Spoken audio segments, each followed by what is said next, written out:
네, 그 비문학 좀 어렵지 않았어요? 왜 어려웠을까?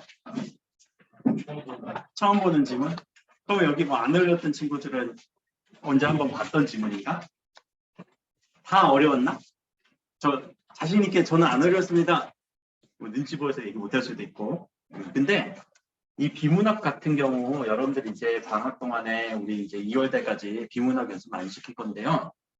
처음 보는 지문들이에요. 대부분 다. 처음 보는 지문들이고 이게 학교 내신 시험으로 만약에 모의고사가 들어가면 여러분들이 2번, 3번, 뭐 4번 이렇게 반복해서 볼 수 있기 때문에 그때는 모의고사 지문이 느낌이 아니라 아예 내용을 이해하고 완벽하게 숙지한 다음에 문제를 풀어내는 그런 방법으로 바뀌어요. 근데 모의고사, 수능 같은 경우는 처음 보는 지문이잖아. 배경 지식이 있을 수도 있고 없을 수도 있죠. 근데 없는 경우가 더 많아요. 어떻게 해야 될까? 이 리딩 그냥 포기해야 되나? 좌절해야 되나?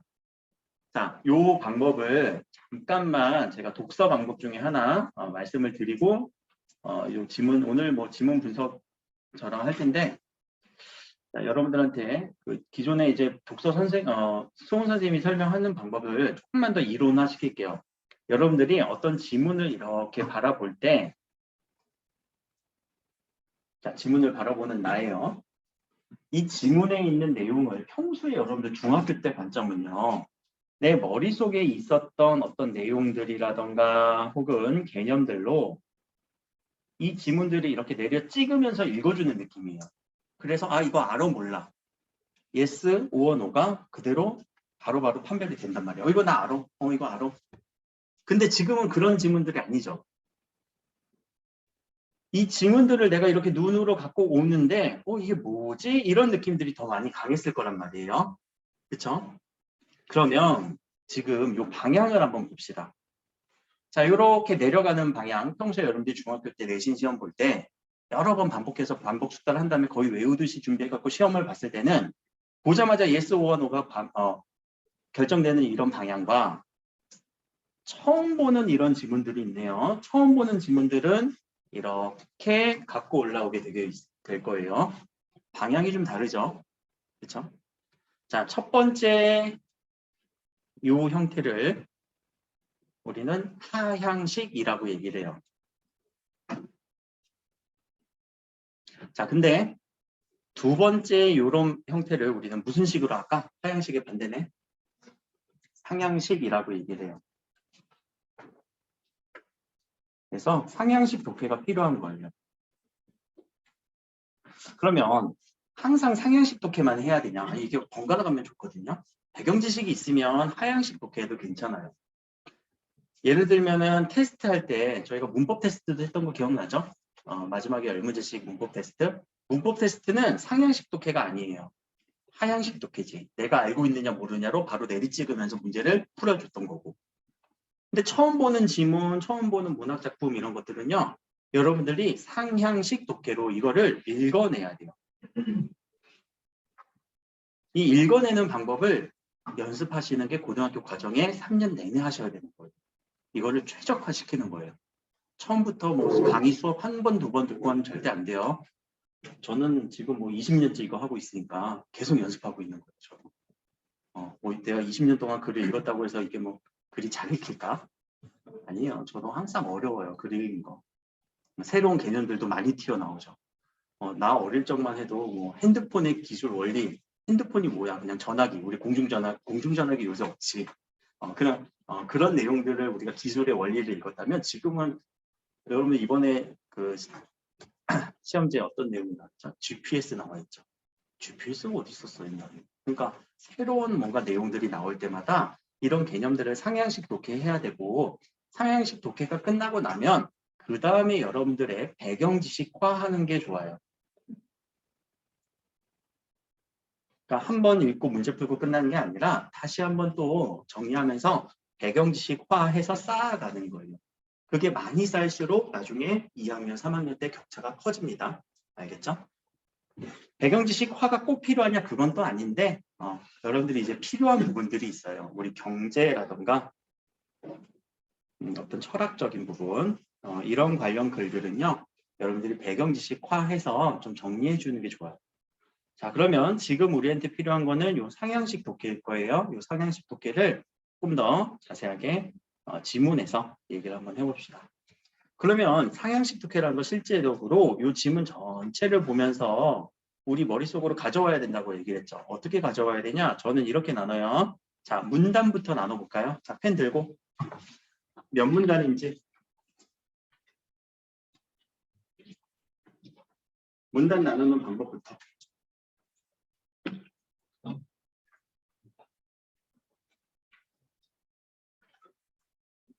문단 나누는 방법 뭐 이렇게 글을 하나씩 읽어가면서 하면 안 되죠. 그냥 여백이 있는지 없는지 그거부터 딱 찾아야 되죠. 그래서 첫 문단은 자 여기 있는 거 여기 이렇게 공백이 하나 있죠. 그리고 마지막에도 이렇게 끝나죠. 여기가 한 문단이죠. 두 번째가 이 앞에 빈 공간 그리고 이 뒤에 빈 공간 여기가 두 번째 문단이죠. 세 번째 이렇게 되겠네요. 네 번째는 여기 있는 빈 공간 그리고 다섯 번째는 여기 있는 빈 공간까지. 여섯 번째, 일곱 번째, 엄청 길다. 여덟 번째, 아홉 번째까지. 상당히 긴 문장이에요. 그렇죠? 긴 문단. 요런 빈 공간 기준으로 문단 찾는 거는 아시겠죠? 그렇죠? 그러면 이제 문단을 우리가 9개 문단이나 된다라는 거를 눈으로 쓱 보면 돼요. 사실 뭐 9개다 아니다 8개다 9개다 이렇게 딱 카운팅하는 게 아니라 이렇게 긴 글에 여러 개의 문단이 있구나라는 것을 처음에 한번 보고 들어가는 거예요. 그 다음은 이제 첫 번째 문단이 이제 들어갈 건데 첫 번째 문단도 먼저 범위 지정을 한번 해볼까요? 어디부터 어디까지? 여기부터 여기까지. 여기부터 여기까지. 여러분들 느끼시기에는 한 요 10줄 넘어가는 요 정도 문단의 길이 어때요? 자, 길다 아니면 짧다? 느끼기에. 사람마다 좀 다를 건데. 한번 뭐 이 정도는 적절하다라고 생각하시는 분. 이 정도? 좀 길다. 저한테는 좀 긴 것 같아요. 손 안 드신 분은 이 정도는 꿀이에요. 이 정도는 껌이에요. 짧다라고 느끼시는 분들인가? 나는 긴데. 나한테는 좀 길거든요. 자, 그리고 이 첫 문단이 갖는 아주 중요성은 이 글의 방향성을 잡아줘요. 우리 첫 걸음이 제일 중요한 거 알죠? 그렇죠? 여러분들 집에 딱 나왔어. 집에 나왔는데 아무 생각 없이 걷다가 우리 학원 와야 되는데 첫 걸음 이쪽으로 이제 왼쪽이 여러분들 학원 가는 방향인데 아무 생각 없이 오른쪽으로 가면 어떻게 돼? 다시 뒤돌아서 와야 되죠. 자, 글도 마찬가지예요. 이 첫 걸음을 어느 방향으로 뛰느냐가 제일 중요해갖고 첫 문단의 방향성, 첫 문단에서 하고자 싶은 얘기 이런 것들을 좀 아주 진지하고 아주 적극적으로 읽어내려고 노력을 해야 돼요. 자, 그러면 다시 한번 지난주에 우리 풀었지만 여러분들한테 시간 드릴 테니까 이 첫 문단 여기까지시고 여기까지 한번 시간을 드릴게요. 1분 정도 드릴 거고 지금 읽으시고요. 내용이 좀 길다 싶으신 분들은 한번 중간에서 한번 나눠보세요. 저도 나눌 거예요. 자, 1분 드릴게요.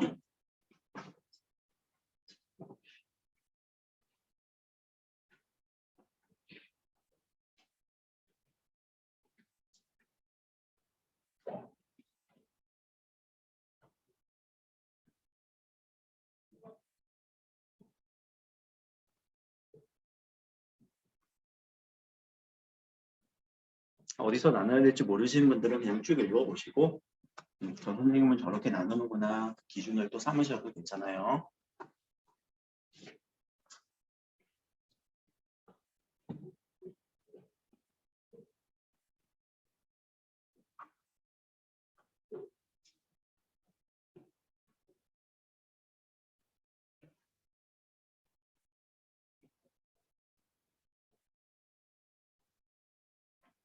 뭐 2개로 나눠도 되고요. 3개로 나눠도 되고요. 여러분들이 처리될 수 있는 만큼만 나눠주시면 돼요.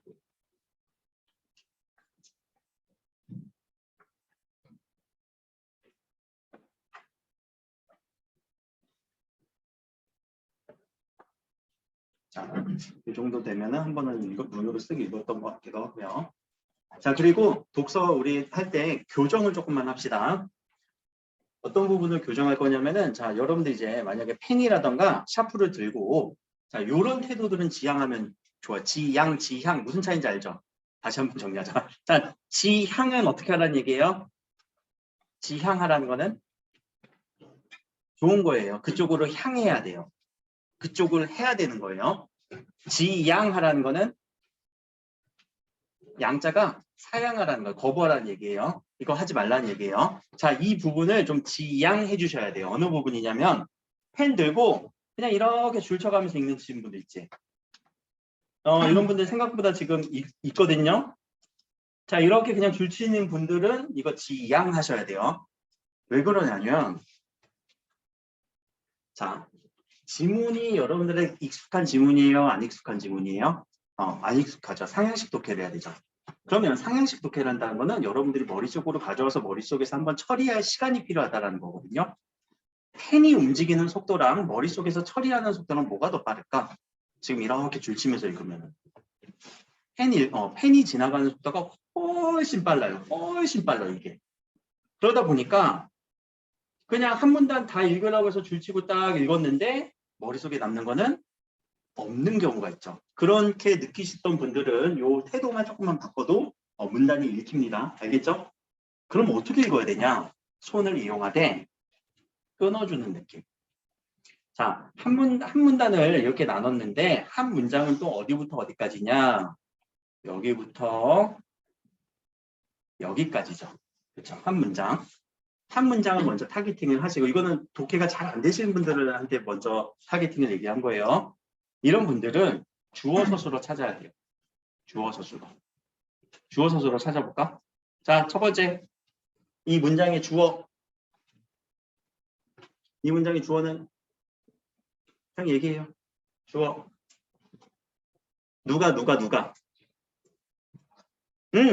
카너먼. 이 사람은 자, 서술어. 서술어. 주장하였다. 자, 이거는 제가 모의고사 풀이라고 하지만 이 수업을 독해력 수업으로 다음 주부터 계속 더 심화시켜서 나갈 거라서 오늘은 맛보기로 하는 거예요. 저번에 제가 테스트 기준으로 반 나눈다고 했었잖아요. 독해가 안 되시는 분들 기준으로 지금 이렇게 하실 거고 독해가 좀 된다. 이거를 조금 건너뛸 수도 있어요. 알겠죠? 그래서 반을 나눌 겁니다. 자, 주어와 서술어 찾았어요. 그럼 카니먼은 주장한 거죠. 자, 문장이 완벽한가? 카니먼이 주장했대. 뭐가 필요해요? 뭘 주장했는지가 필요하죠. 자, 뭐 주장했는지만 체크해볼까?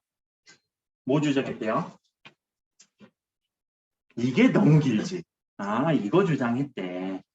직감의 문제 해결하는 경향이 강하다고. 누가? 사람들이. 뭐보다? 뭐보다 이게 더 강하대요? 그래, 논리적 사고 과정을 통해 합리적으로 해결하는 것보다 직감에 의해 문제 해결하는 게 경향이 강하대요. 근데 문장 이건데 너무 단어 어렵지 않아요?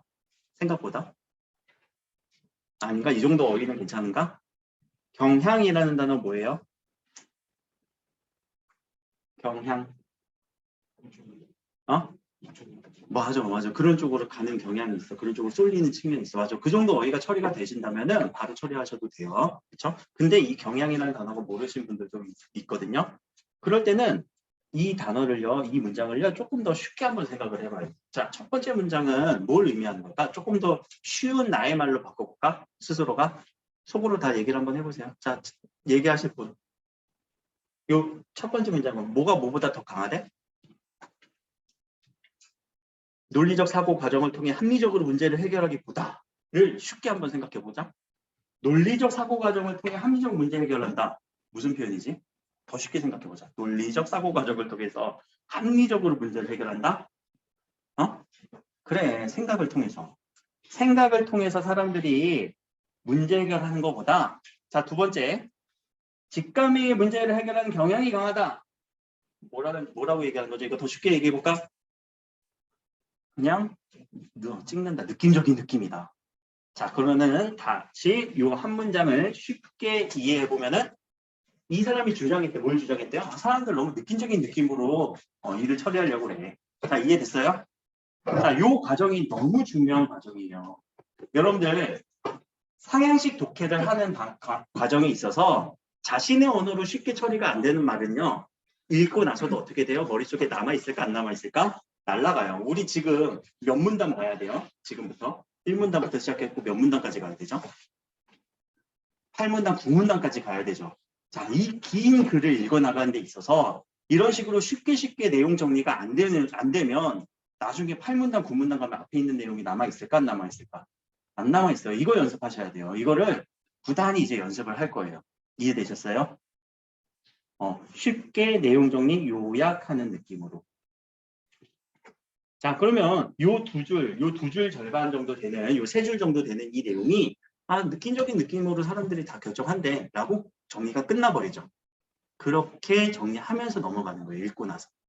이해되셨어요? 어렵나? 그럼 한 문장만 더 봅시다. 자, 두 번째 문장은 어디?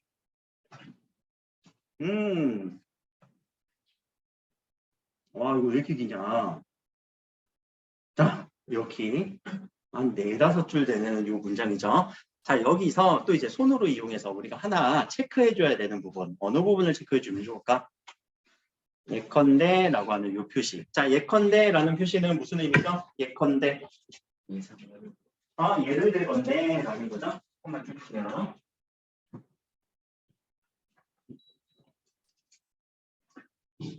처음에 얘기할 때 바람이 너무 직방으로 나오고. 자, 그럼 예를 든 거네요. 뭐에 대한 예시? 앞부분에 대한 예시. 앞부분에서 뭐라고 얘기했어요? 사람들이 너무 느낌적으로 결정한다. 그거에 대한 예시인지 한번 볼까? 자, 어때요? 예시인지 한번 읽어보세요. 이거에 대한 예시 맞나?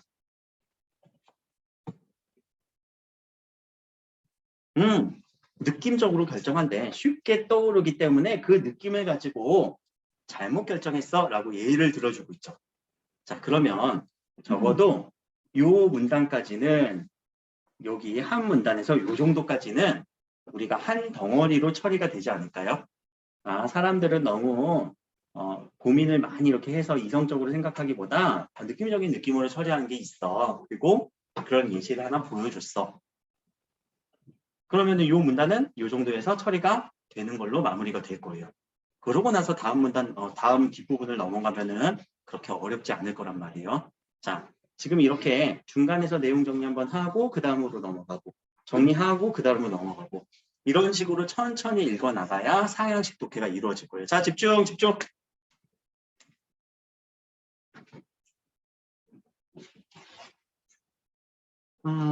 잠깐만요. 이 친구들이 없다고 했으니까.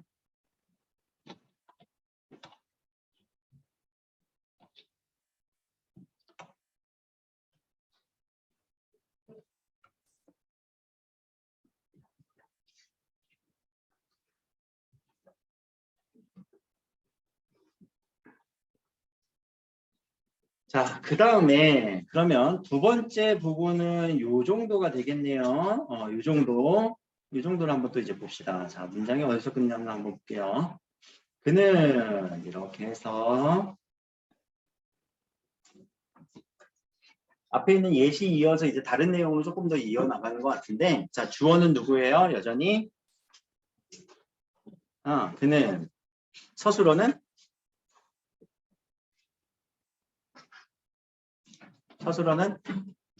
보았다. 오케이. 그럼 그는 보았다가 진짜 그 눈으로 본 걸까?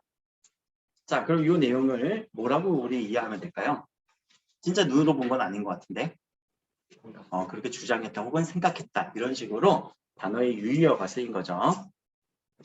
자, 그는 해당 사례를 자주 접하거나 쉽게 떠올릴 수 있으면 발생 빈도수가 높다고 판단하는 인간의 심리적 특정에 기인한다고 보았다. 어려운 단어 하나 있네요. 자, 기안 아니에요. 기인이에요. 기안84 아니고 기인. 무슨 표현일까? 기인하다. 기인하다. 응? 적합하다? 그럼 심리적 특성에 적합하다. 자, 이런 어휘들은 여러분들 혹시 아주 유니크한 형광색펜이 있나? 제가 쓰는 방법인데 아주 유니크한 거. 잘 안 쓰는 형광펜. 막 똥색 형광펜 이런 것도 있고 뭐 민트색 형광펜 이런 것도 있고 그런 걸로 모르는 어휘들이 나오면 다 체크를 해놔요. 우리가 평소에 어휘력 테스트도 하지만 평소에 이런 지문에서 이렇게 어려운 단어들 나왔을 때 어떻게 처리해야 돼요? 정리하고 넘어가야지. 그렇죠? 공부하는 입장에서는. 자, 기인하다 무슨 표현일까? 기인하다. 이거는 거기에서 원인을 두었다라는 거예요. 그것을 원인으로 삼는다. 인자가 원인 할 때 인자예요.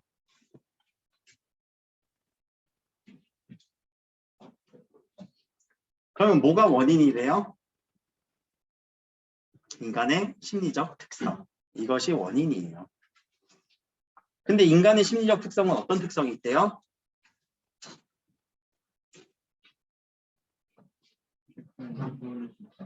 쉽게 자주 접하거나 쉽게 떠올리면 그걸 높다라고 생각한대요. 이게 사람들의 특징이래요. 그것을 그렇게 주장한 거고 그렇게 생각한 거죠. 누가? 이 학자가. 하너먼이라고 하는 이 사람이 그렇게 생각한 거예요. 자, 그러면 지금 이 문장에서도 한번 봅시다. 이 문장을 보면 그냥 한 문장짜리 문장이었지만 이 문장 안에서도 되게 많은 부분으로 나눠지지 않았어요? 저번에 우리 문법에서 아는 문장 또 혹은 이어진 문장 문제 몇 문제 나갔었는데 기억나는 사람 있나? 2차 문장 테스트에서 여러분들 중학교 때 이거 다 했단 말이에요. 이어진 문장, 문장이 어떻게 이어지는지. 그런 것들을 그냥 배우는 게 아니라 실제 이렇게 써먹을 수 있어야 돼요. 끊어줄 때 끊어주고 이어지는데 이어주는 거 나눠주고 아는 문장 구분하면서 내용 파악이 잘 안 될 때는 처음 보는 지문일수록 이해됐어요? 그거를 처음부터 연습을 안 하시다가 그냥 쓱 읽고 쓱 풀고 쓱 읽고 쓱 풀면은 절대 실력이 늘어나지 않는다라는 거예요. 그러니까 어려운 문장일수록 어려운 내용일수록 문장을 자세하게 쪼개가면서 자기가 처리할 수 있을 만큼. 그러니까 이거를 저는 선생님 그냥 이거 한 번에 다 처리가 됐어요. 왜? 이 단어 다 아니까. 단어들 모르면 쪼개야 돼요. 알겠죠? 모르는 순간 거기서 잠깐 멈춰서 무슨 의미인지 좀 더 파악해봐야 되고 그 다음에 이해가 되면 쓱 넘어가도 괜찮은 거예요. 다시 돌아와서 그러면 그 학자는 거기에 기인한다고 봤대요. 그 특성이 이거 인간적 특성이래요. 쉽게 접하고 자주 접하면 쉽게 접하니까 빈도수가 높다라고 생각을 하니까. 자, 그 다음 문장은 또 어디부터 어디까지? 좀 길죠? 요것도 나눠야지. 그는 자, 여기서 이제 메인 부분은 어떤 부분일까? 제안한 거죠. 지금 이 학자가 지금 어떤 내용을 제안했는지 한번 봅시다. 그는 새로운 이론을 제안했습니다. 근데 새로운 이론이 어떤 내용인지는 이 문장에서 설명했나? 어떤 내용의 이론인지 설명됐나요? 이 문장의 내용은 주로 어떤 내용이지? 새로운 이론을 제안했는데 그 앞부분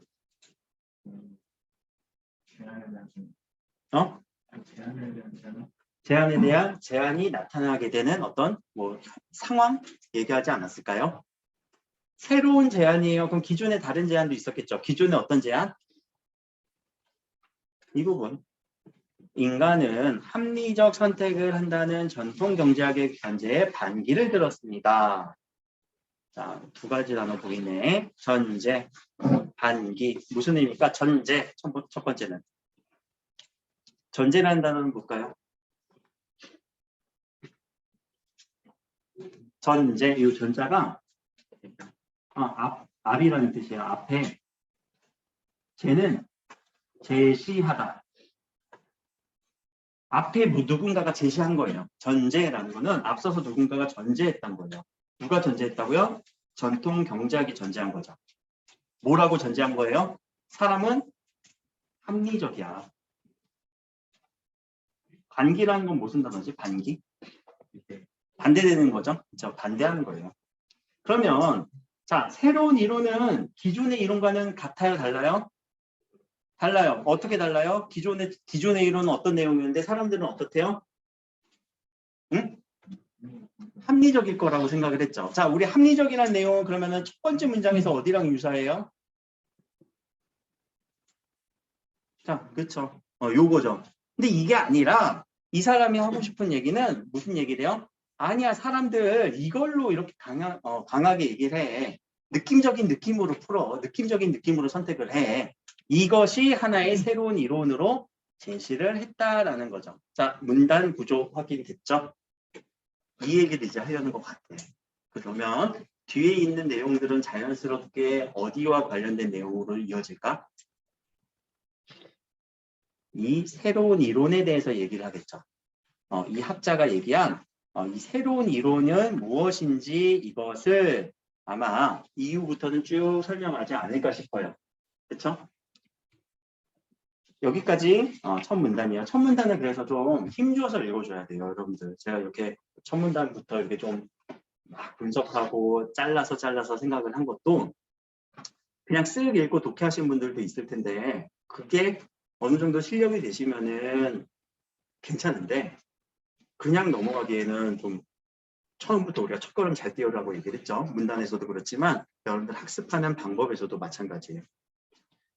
자, 그럼 두 번째 문단 한번 가봅시다. 그럼 이 새로운 이론을 바탕으로 뭔가 설명할 것 같아요. 자, 두 번째 문단도 시간 드릴 테니까 한번 읽어보세요. 시간 한 40초 드릴게요.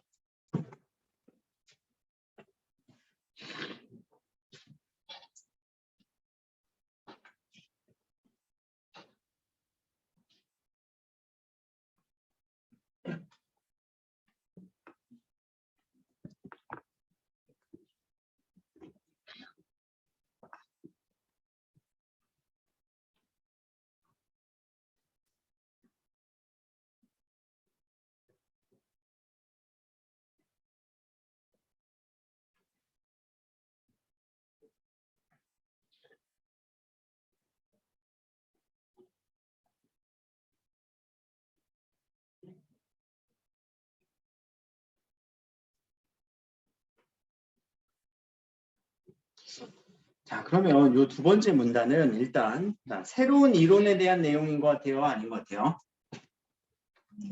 아닌 것 같죠?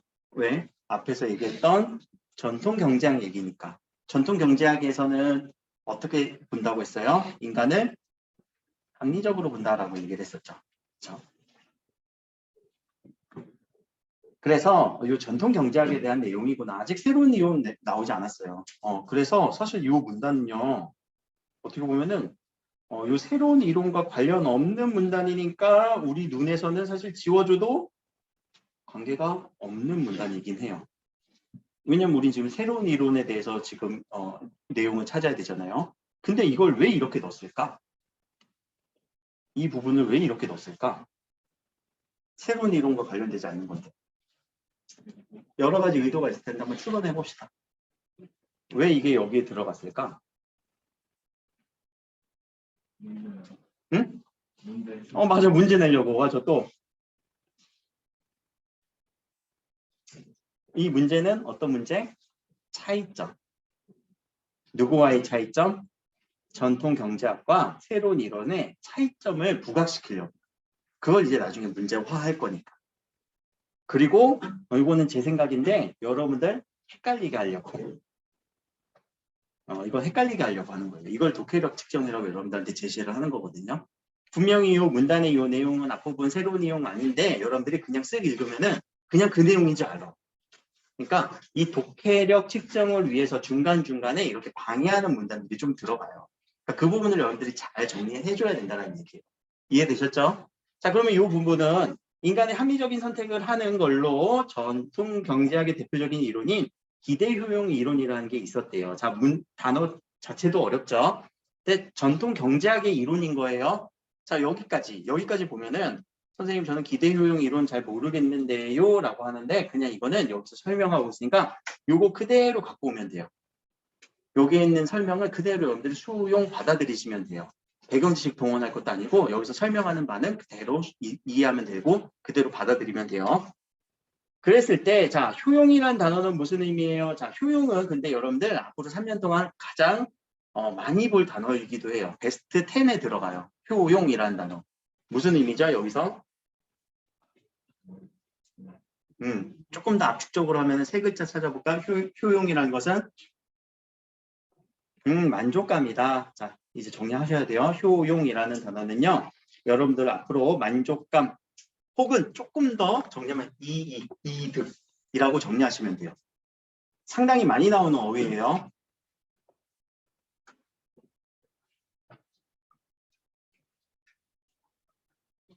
자, 그러면 정통 경제학에서는요, 대안의 효용을 계산하여 최대 이득을 주는 대안 선택한다고 했고, 이 최대 이득은 어떻게 선택한대요? 기대 효용은 사건의 효용에 개별 사건의 효용, 만족감에 사건 발생 확률을 곱해 모두 더한 값이 됩니다.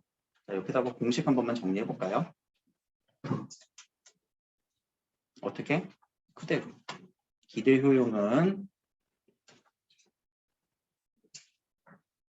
개별 사건 효용에 사건의 확률을 곱해서 개별 사건이니까 이건 사건 1, 또 사건 2, 얘네들을 다 더해주는 값이다. 자, 이런 식으로 머릿속으로 정리가 되셨어야 돼요. 기대 효용은 1번 사건에 대한 사건 확률 효용 곱해주고, 2번 사건에 대한 확률 효용 곱해주고, 3번 사건에 대한 확률 효용을 곱해줘서 모두 더한 값이다.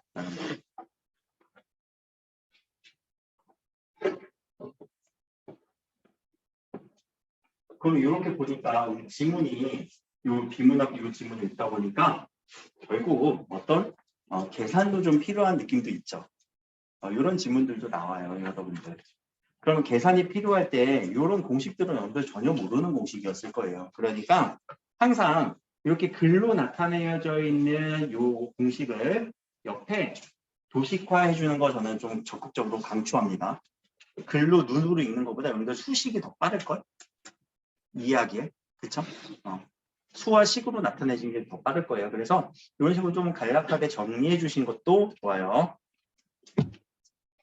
그 다음 문단 갈게요. 그 다음 문단, 이 표현 하나 보인다. 예컨대. 자, 예컨대라는 표현 뭐라고요? 예를 든 거예요. 뭐에 대한 그럼 예시일까? 지금 나온 거는 새로운 이론에 대한 예시인가? 아니죠. 전통 경제학에 대한 뭐에 대한 예시예요? 앞에 나오는 요 기대 효용. 자, 그것을 예를 들어서 설명했네요. 자, 이것도 글로 되어 있으니까 너무 어렵네. 밑에다가 정리 한번 해보세요. 여기다가 여러분들 빈 공간 이용해서 이 지금 예컨대 이후부터의 내용을 쭉 한번 정리 한번 해봅시다. 수식으로 정리하면 편하다고 했어요.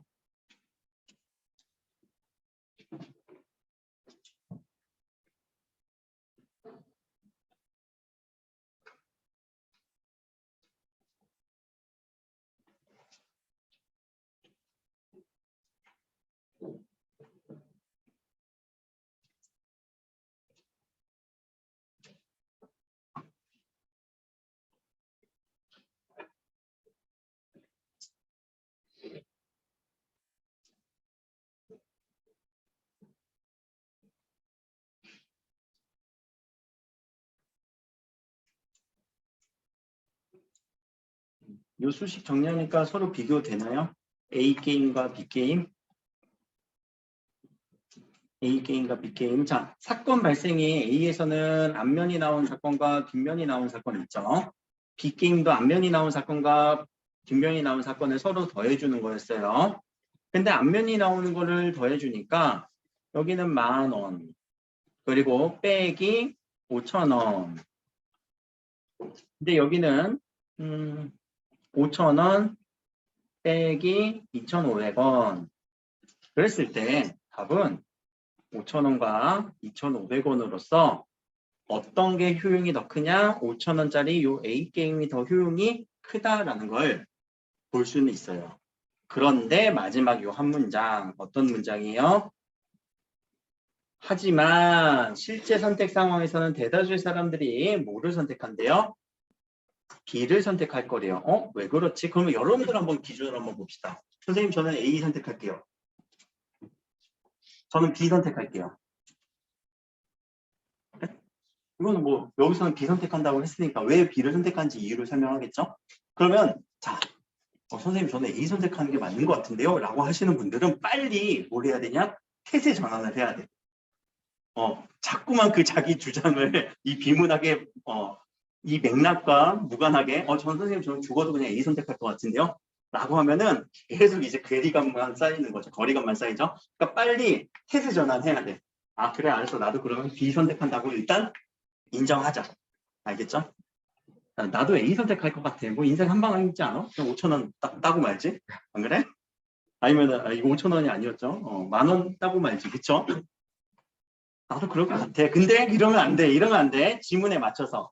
왜 B라고 했지? 왜 B라고 했지? 이런 궁금증을 적용해서 그대로 한번 또 들어가 봅시다. 자, 그 다음 문단. 자, 이제는 그러면 누구의 이론으로? 오케이. 카너먼의 그 새로운 이론에 대한 얘기로 들어갔죠?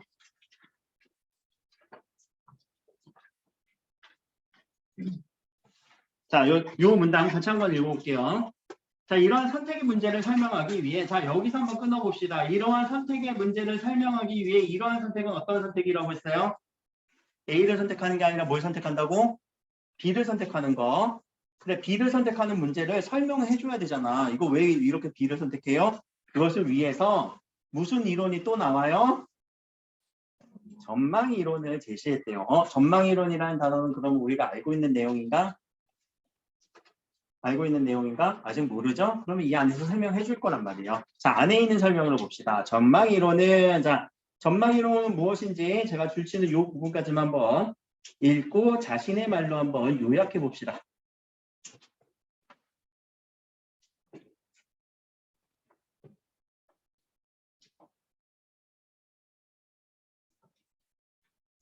자, 조금 더 쉬운 말로 표현해 볼까? 전망 이론은 무엇이다?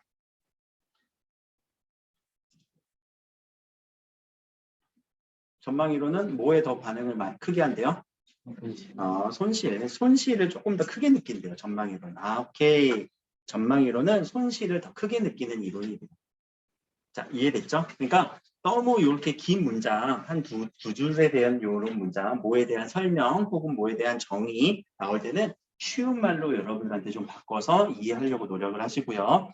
자, 이때 전망이라는 뜻은 무슨 뜻이라고요? 심리 상태다. 이득과 손실을 사람들이 느끼는 심리 상태다.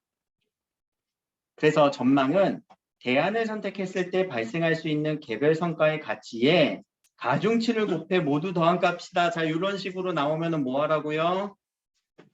앞에서 설명했죠? 뭔가 수식이 나오면 옆에다가 정리해 놓을 것, 수식으로 정리해 놓을 것 정리해 봅시다. 자, 얘를 수식으로 정리해 봅시다. 전망은 대안 선택했을 때 발생할 수 있는 개별 성과의 가치에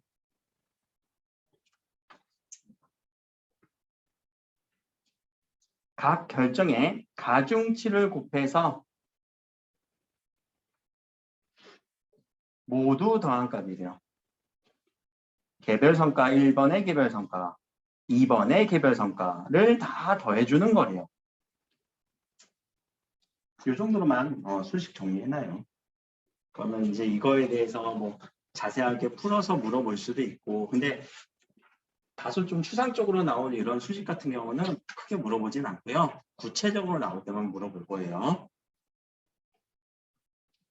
자, 그랬을 때 이 다음 문단은 요 전망 이론을 가지고 조금 더 세분화해서 이제 문단이 이루어지겠죠. 자, 그러면 이 문단은 어디부터 어디까지 이어지는지 또 봅시다. 여기까지네요. 자, 요 문단 안에 우리가 독서에서도 이런 걸 봐야 되겠네. 비문학에서도 이런 그래프를 봐야 되네요. 그래프 꼭 읽어줘야 돼요. 그래프가 나왔을 때 그래프 안 읽어주면은 그냥 그 문제 틀린다라고 생각을 하셔야 돼요. 그러니까 이 문단 안에 있는 이 그래프는 분명히 여기 나오는 이 설명이 다 그래프와 연관된 설명일 거거든요. 맞춰주면서 그래프와 설명을 맞춰주면서 읽어봅시다. 자, 같이 읽을게요. 저랑. 전망 이론에서 이득과 손실에 대한 인간의 반응을 설명하는 그래프입니다. 아, 인간의 반응을 설명한대요. 뭐에 대해서? 이득과 손실에 대해서. 그러면 그래프가 나오면 이 사분면 그래프가 나왔죠? 그러면은 우리가 뭐와 뭐를 먼저 체크를 해야 될까? 그래프가 나옵니다. 항상. 갑자기 수학이네. 그래프가 나오면 뭐부터 체크해야 될까? X축, Y축. 그렇죠? X축에 뭐가 있고 Y축에 뭐가 있는지부터 설명을 해야 돼요. X축부터 읽어볼까요? 성과래요. 아하, 성과. 가치래요. 여기는 가치래요. 그랬을 때 이쪽 영역은 이득 영역이고요. 이쪽 영역은 손실 영역이라고 얘기를 합니다.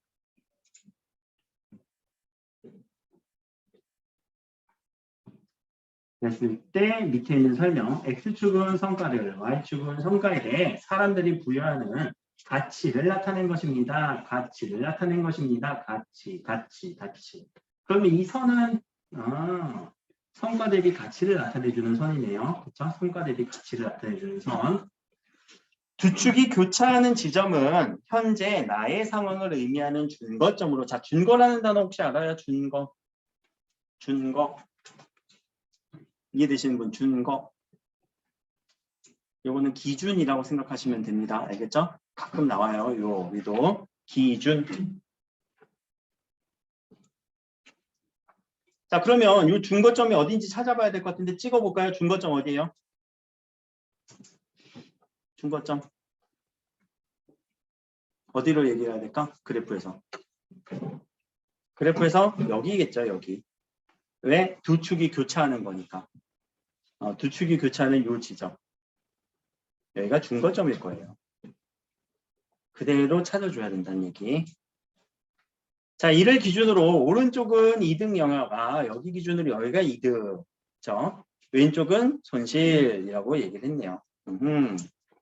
이 그래프의 이득 영역, 여기와 손실 영역의 절대값을 비교하면, 자, 절대값 개념 알고 있죠? 수학에서. 후자의 값, 자, 후자라는 단어는 누굴 얘기하는 거예요? 이때 후자는 손실 영역이죠. 자, 후자의 반대말은 뭐지?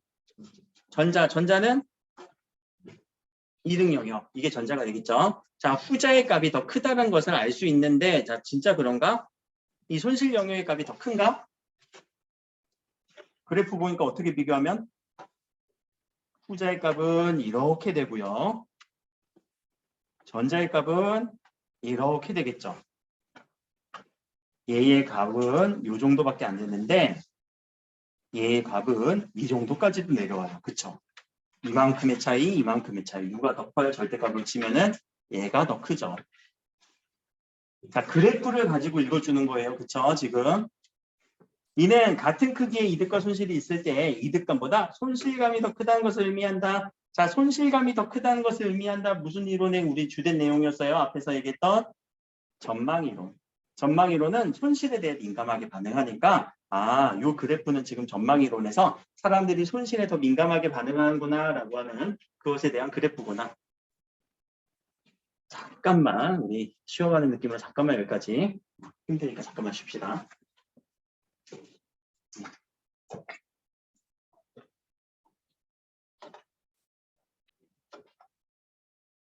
자, 그러면 여기서 이제 여러분들한테 제시하는 부분은 자, 요 정도 한 절반 정도 지금 읽었잖아요. 그러면 지금까지 뭐 읽었는지 힘들잖아. 이 정도 읽었는데 뭐 내용이 이래. 근데 아무튼 꾸역꾸역 잘 읽어왔어. 그래프도 읽어냈고.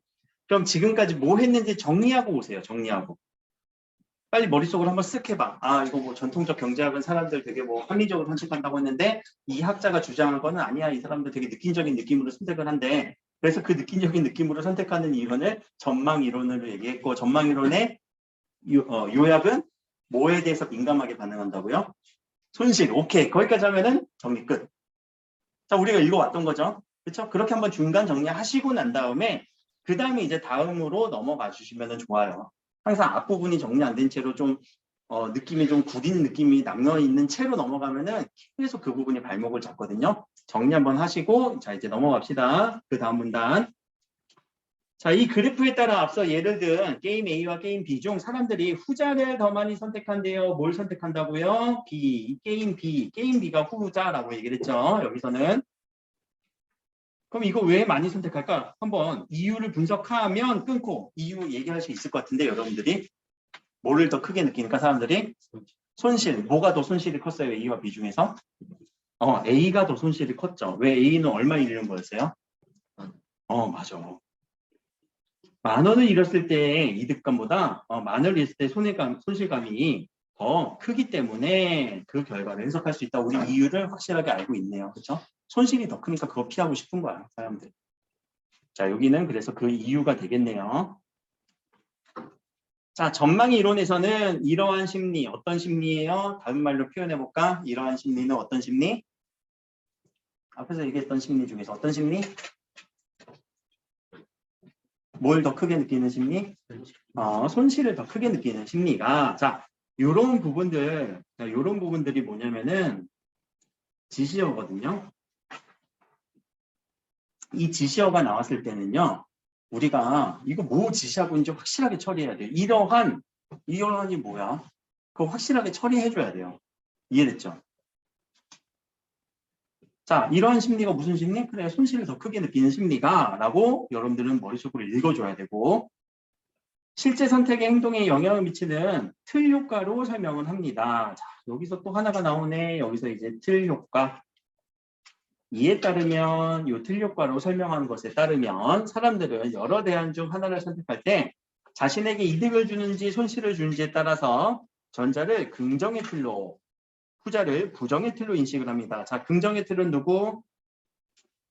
자신에게 이득을 주는지, 손실을 주는지는 후자의 틀로 인식을 합니다. 그 결과 사람들은 긍정의 틀에서는 확실한 이득을 주는 대안을 선택하고요.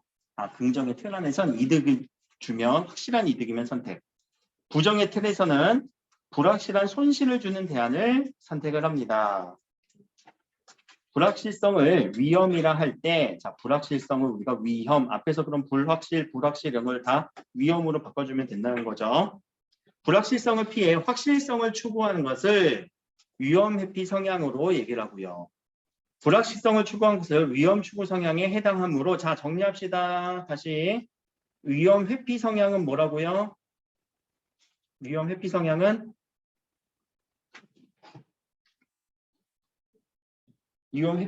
뭘 추구하는 거? 확실. 이렇게 정리. 확실, 불확실. 자, 위험 추구 성향은 뭘 추구하는 거예요? 확실보다 불확실. 오케이. 정리하면은 조금 더 편하죠. 근데 이 불확실을 우리는 다른 말로 뭐라고도 한대요? 위험. 불확실을 뭐라고도 한다고요? 위험. 성향에 해당하므로 사람들은 긍정의 틀에서는 위험 회피 성향을, 자, 긍정의 틀에서는 위험 회피 성향을 연결해 줘야 되죠. 그리고 부정의 틀에서는 위험 추구 성향을 보입니다. 그렇죠? 다음의 선택에서 틀 효과를 확인할 수 있습니다. 자, 이제 우리한테 또 문제를 주네. 그럼 자, 문제 보기 전에 여기까지 또 정리를 하시면은 무슨 내용이 주된 내용이에요? 앞에서 전망 효과가에서 끝나는 게 아니라 뭐까지 나왔죠? 틀. 하나의 개념이 또 나온 거예요. 이 틀이라는 거는 1문단, 2문단 전혀 안 나왔었죠. 그렇죠? 이 틀이라는 개념이 톡 튀어나와서 앞에서 이런 손실을 추구하는 이런 전망 효과와 함께 틀까지도 고려해서 이제 여러분들 이거를 풀어내라고 하는 문제를 준 거예요. 되게 어렵죠. 이게 고1 지문이에요. 모의고사. 보면 항상 모의고사 이렇게 지문 보면은 이런 문제는 최대한 마지막에 푸는 것도 좋아요. 모의고사 순서대로 푸는 게 아니라 전략적으로 풀어야 되거든요. 그래서 이런 지문들은요. 처음에 지문 길고 이거 계산할 거 많겠다 싶으면 항상 뒤로 빼세요. 알겠죠? 자, 다시 돌아옵시다. 그럼 상황 1과 상황 2를 이렇게 줬는데 조금 더 빠르게 나갈게요. 자, 상황 1, 그 다음 문단으로 바로 읽읍시다. 상황 1은 이득을 주는 상황이래요. 사람들은 긍정의 틀로 인식할 거래요. 왜? 앞에서 봐야지. 자, 왜 이득을 주는 상황이고 왜 긍정의 틀로 인식을 할까?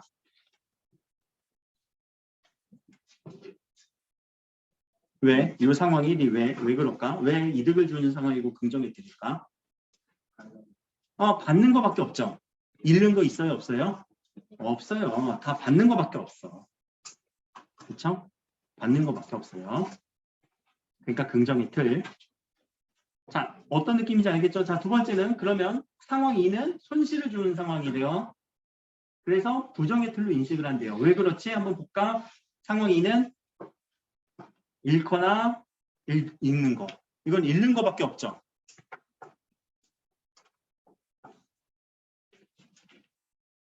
자, 어떤 상황이 주어졌고 이 상황이 어떤 틀에 해당하는지는 자, 이렇게 맞춰주니까 금방 읽히죠. 자, 이렇게 읽었어요. 그러면 자, 앞에서 나왔던 거 연결 한번 시켜볼까? 우리 뒤에 지문 읽지 말고. 긍정의 틀에서는 뭘 추구한대요? 긍정의 틀에서는 위험, 회피.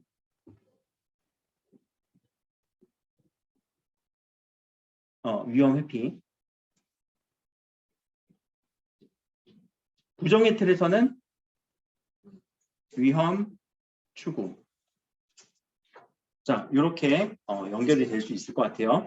그러면 이 A안, B안, C안, D안이 위험을 회피하는 건지 위험을 추구하는 건지도 우리는 맞춰줘야 될 것 같은데 한번 봅시다. 자, 많은 사람들이 손실이 확실한 D안보다 C안을 선택을 합니다. 여기 부정의 틀에서는 C안을 선택을 할 거고요. 긍정의 틀에서는 D안을 선택합니다. D안을 선택을 합니다.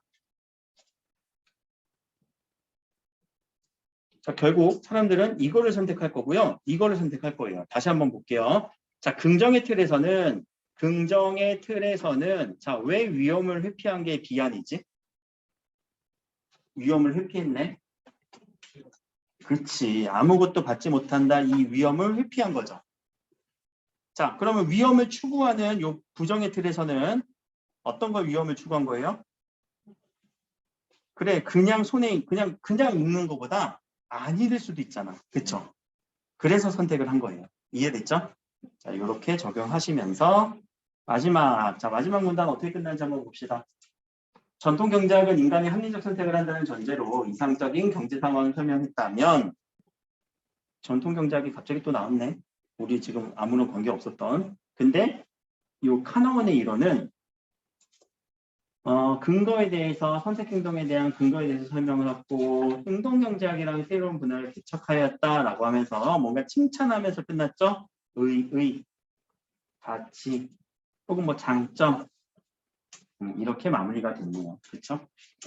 누구에 대한? 이 카너먼의 이론에 대한 의의와 가치와 어떤 장점에 대해서 얘기하면서 글이 마무리가 되었다라는 걸로 읽어주시면 될 것 같아요.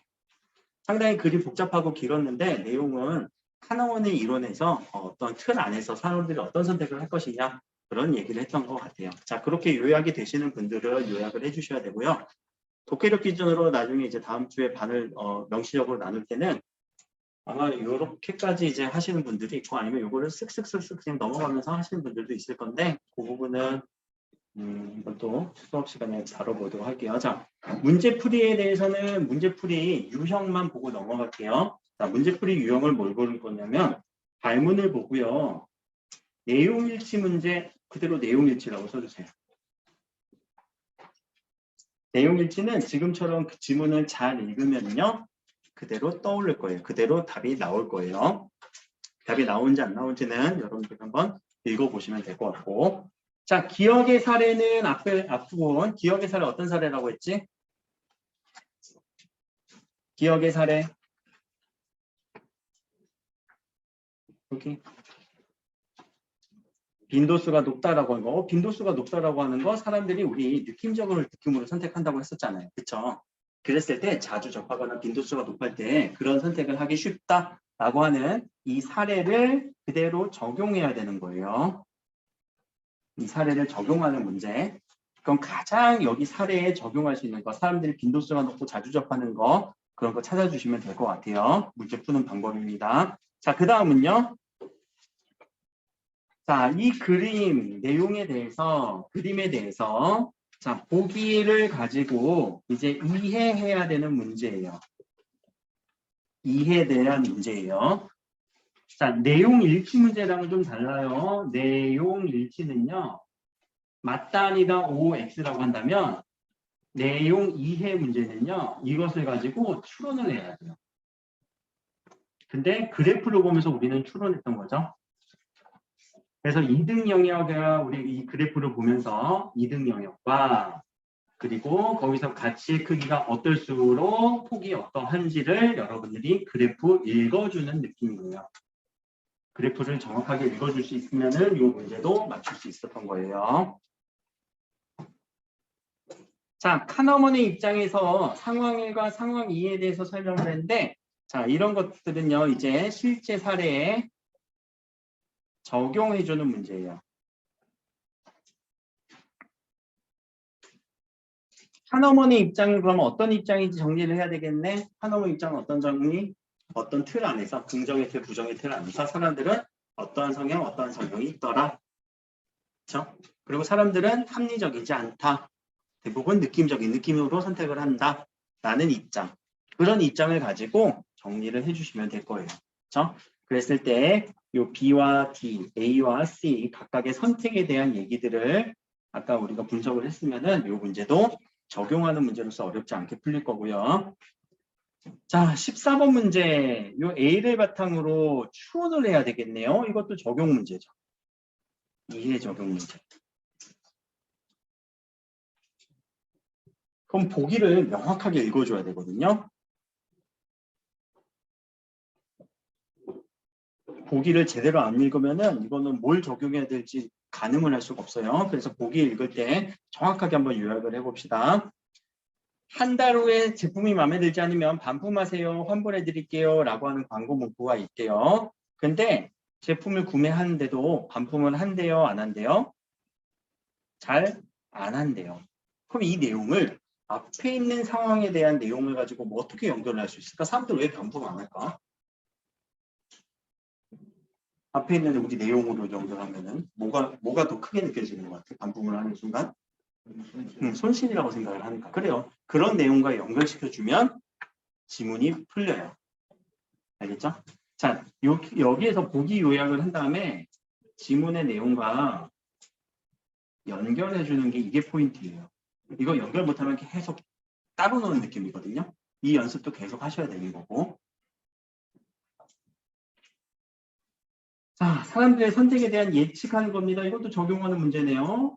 상당히 어려웠을 거예요. 적용하는 문제 많이 나왔고 보통 한두 문제 나오는 거 많이 나오는 건데 벌써 3-4문제가 나와버리잖아. 그랬을 때 이런 프로그램, 자 이런 프로그램은 우리가 틀에 대한 얘기겠죠. 긍정의 틀이냐 부정의 틀이냐 그때 사람들은 어떤 선택을 하겠는가, 위험 회피를 하겠는가, 위험 추구를 하겠는가 라는 내용으로 보기를 읽어주셔야 돼요. 이렇게 보기를 먼저 제대로 읽어주셔야 문제들이 풀릴 것이다 라는 거. 자, 이런 과정들을 여러분들은 이제 계속 반복을 하시는 거예요. 지문도 읽어야 되지만 좀 전에 저랑 요 마지막에 했던 문제를 푸는 방법들도 계속 연습을 하셔야 돼요. 이게 같이 가야 지문 독해, 문제 독해가 같이 가야 여러분들 독해력이 올라간다라는 거 이해하셨죠? 일단은 오늘 요 지문 내용은 요 어려웠던 요 경제 지문 하나 설명 같이 했고요. 독해를 다음 주에 이제 제가 이제 독해 수업을 맡게 되는 바는요. 조금 더 자세하게 디테일하게 이런 식으로 한 지문 끊어서 볼 수도 있어요. 알겠죠? 그렇게 해서 적용할 테니까 우리 잠깐 쉬었다가 그 이후에 이제 문학도 승훈 선생님이 해주실 거니까 그 문학 수업 같이 한번 해보도록 합시다.